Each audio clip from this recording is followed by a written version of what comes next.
Alright guys, gals, friends, family, Steve Patton with General Patton Bushcraft back with you with another super exciting video. And today's video is Alone the Beast Season 1. This is Episode 3, friends.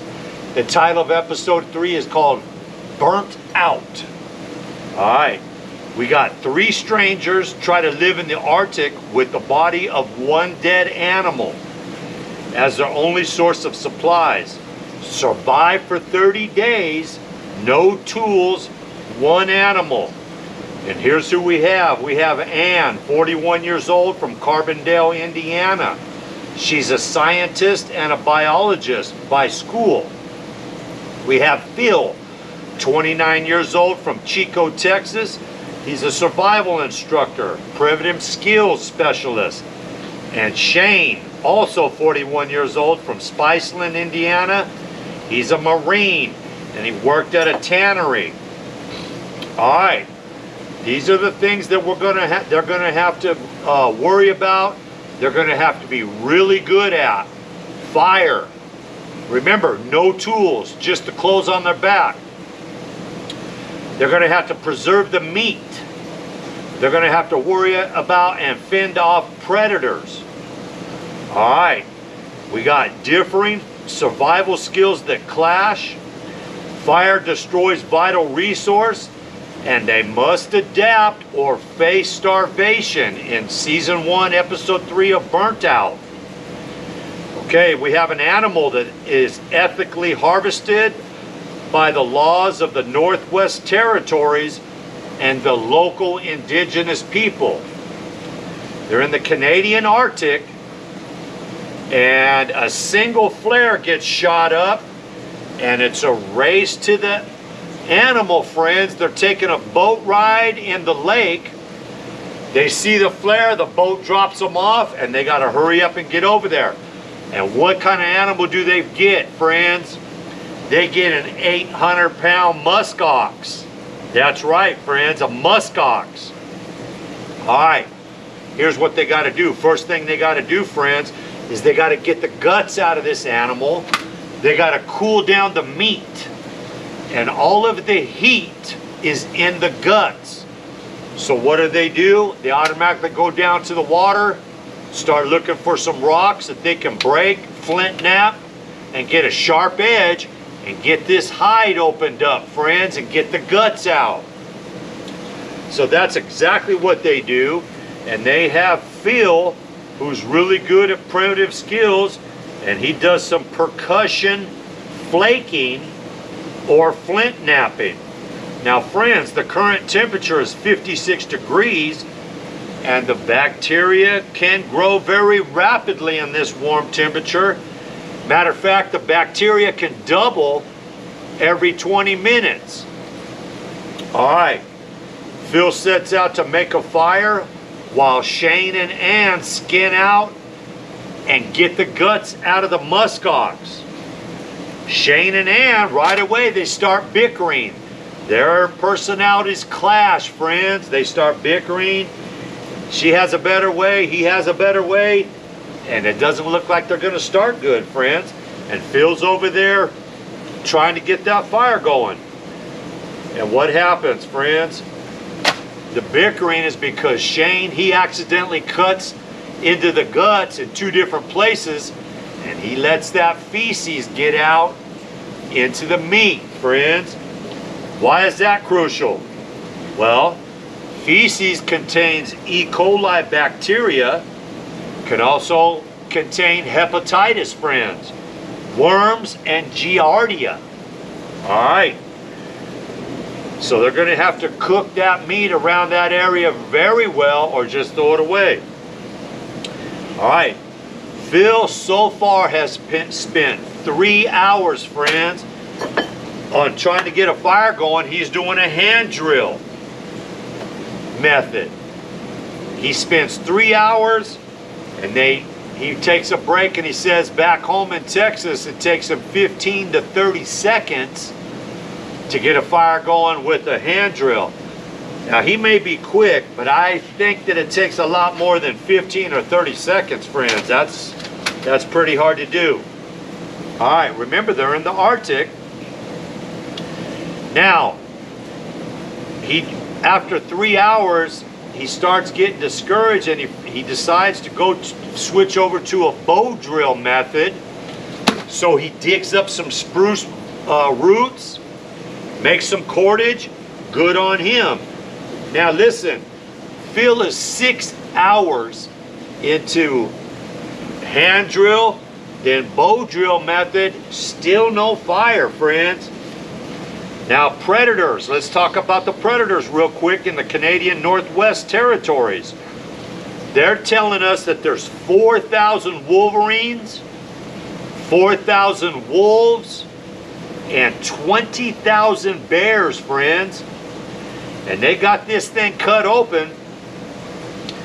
They got the guts out. Good on Shane, good on Ann. But poor Phil is struggling. He's got 10 hours into this fire making method with the bow drill and still no fire. Hey, back home 15 to 30 seconds in Texas, but out here in the Arctic, they go to sleep that first night. They try to sleep with no fire and all those predators, friends. Now, Phil finally gets a fire after 22 hours, friends. This is the next day. Good on Phil. Hey, he finally gets that thing going. So first off, after they get the fire going, is they want to eat that heart and they want to give honor to that animal. Phil, with his bushcraft skills, he makes a tripod.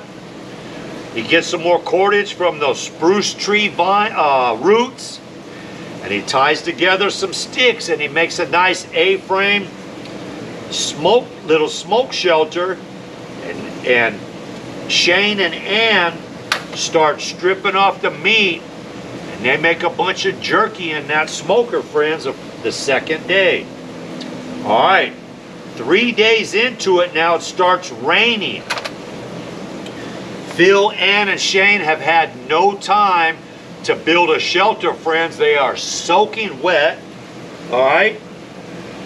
Finally, on the 4th day, they get a shelter made. They make a real simple, super small lean-to right by the fire. Smart on them. It's easier to heat. They figure it's big enough for 2 people to barely fit in because they're going to have 1 person on 24-hour fire watch. Very smart on them. Good on them. Good strategy so far. All right, day 7, Phil decides to eat some chyme. Now, what is chyme? C-H-Y-M-E. That's a semi-fluid mass of partially digested food in the stomach of that muskox. They fry it up on a flat rock by the fire. Ann and Phil, they eat some of it. They desperately want some carbs for the energy. While Shane works on getting the flesh in the hide and getting that rest of the fat off the hide so they can make a blanket for whoever's sleeping in the shelter. This is really cool. On day 8, Ann makes some soap out of fat, water, and some wood ash. Now, the Babylonians made soap 5,000 years ago this way. And we see Ann wash her hands with this soap, washes her face. She gets some of that moss as a sponge, and she cleans up pretty well, friends, on day 8. Now, day 9, Phil makes a secondary shelter. No, a secondary smoker, friends. Shane's working on that stomach to boil water, and he finishes fleshing that hide from the muskox for a blanket. Now, day 13, Phil's not feeling very good, friends, so Ann decides to take one of the horns from the muskox and starts to grind it up, and they want to put it on their meat, on their jerky.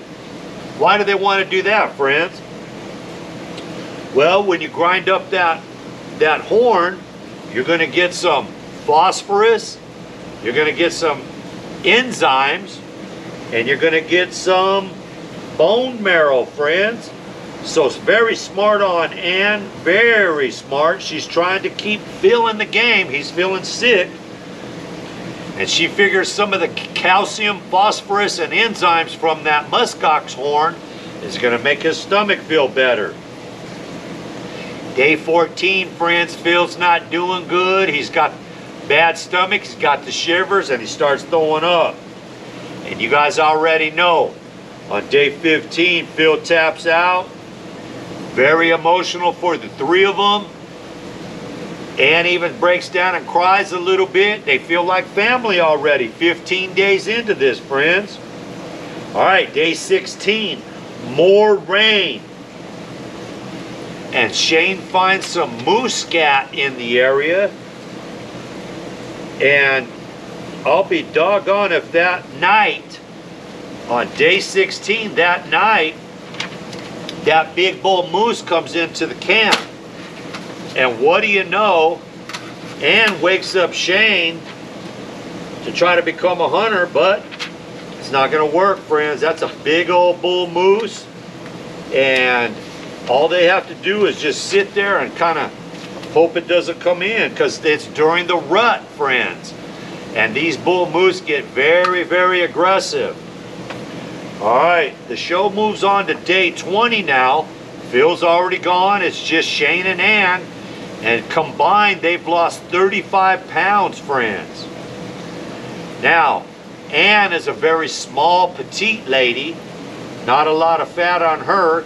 Shane came in carrying a lot more body fat. He's a large man. So they decide, Shane has the idea to make some pemmican. Very smart. How do you make pemmican? What do they do, friends? They need to grind up some of that meat, some fat, and some berries. Shane has an awesome idea. He takes one of the ball joints off the hip of that muskox. It fits perfectly in his hands, and he's got that round ball, friends, like a mortar and pestle. And he grinds up that jerky into a powder, grinds up the berries, while Ann has a flat rock angled on the fire, and she's feeding fat to that red hot rock, and the fat's running down, collecting down at the bottom, and they're able to make some pemmican. Good on them, and they love it. Man, it tastes good, friends. The berries and the meat, because you know that muskox not tasting very good. All right, day 22. Remember, they got to make it 30 days. Now, day 22, friends, they decide to go squirrel hunting. They find a location with some squirrels. Ann and Shane start bickering again. Ann wants them to sit and watch for a while. Shane's saying, hey, don't tell me what to do. He gets one of these squirrels treed. He throws a spear at it, misses. They don't get a squirrel, friends. And they figure they're wasting too many calories hunting. They make it to day 24 now. And they lost a lot of their meat, friends. I forgot to tell you guys, back on day 9, that secondary smoker that Phil made before he got sick went up in flames. And they lost the whole smoker. They lost a lot of meat, friends. That's why they tried to go hunting. Now, we're on day 24. Because they lost a lot of meat in that secondary smoker fire, they try to make a fish wear. Shane gets out there, fills his boots full of water, gets his pants all wet. He makes a real nice fish wear, friends. With a lot of branches, he drives some wood stakes into the ground with the rock, and he puts some branches around. He's got an opening, and they bait it with some of that rancid meat, friends. They're trying to get some fish. Day 25, they go down to check the fish wear, and there's nothing. Shane has lost 38 pounds so far after 25 days. Now, day 28, they're still hoping to get some fish out of there. They're super hungry, friends. Nothing, no fish. It's super hard up there in the Arctic, friends, and nothing's working. Stay tough it out. The last 2 days, friends. Day 30 arrives. It's extraction day. They made it. They tear down their shelter. They go down to the water's edge, friends. They shoot that flare off, and they miss Phil, but Ann and Shane got a lot of respect for each other, and the three of them feel like family now, friends. I'm sure they're going to do a lot of great stuff after the show. All right, friends, that is Alone, the Beast, and that is Season 1, Episode 3, titled Burnt Out. That's because they lost that secondary smoke shelter, friends. Now, before you leave the channel, you can help it grow. Hit that subscribe button, friends. In that drop-down menu, do select all, friends. We got a lot of videos coming out here at Gentle Pat Bushcraft. Give the video a like if you like it. And if you like it, please share this video. And as always, friends, God is good. God is great. I'll see y'all on the next video. Already got a date.